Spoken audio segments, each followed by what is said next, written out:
প্রিয় দর্শক, আসসালামু আলাইকুম।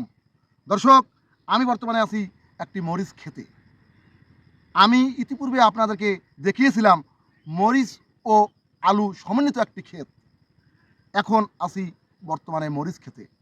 দর্শক, এই গাছগুলো মরিচের গাছ।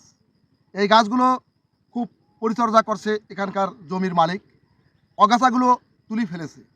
ক্রমান্বয়ে গাছগুলো বড় হবে, এই মরিচ ক্ষেতগুলোর শাখা প্রশাখা বাইর হবে, তখন এই মরিচ দেওয়া শুরু করবে। মরিচ কিন্তু বাজারে অনেক মূল্য। তাই আপনারা আপনাদের যাদের মরিচ ক্ষেত রয়েছে তারা সঠিকভাবে পরিচর্যা করবেন। যেমনিভাবে এই ভাই এই ক্ষেতটির পরিচর্যা করেছে, আপনাদেরকে ভিডিও চিত্রের মাধ্যমে দেখালাম। আপনারা অবশ্যই এই ক্ষেতটির মতো আপনাদের মরিচ ক্ষেতগুলো পরিচর্যা করবেন, তাহলে আপনারা মরিচ থেকে লাভবান হবেন। দর্শক, ভালো থাকবেন, সুস্থ থাকবেন। আল্লাহ হাফেজ।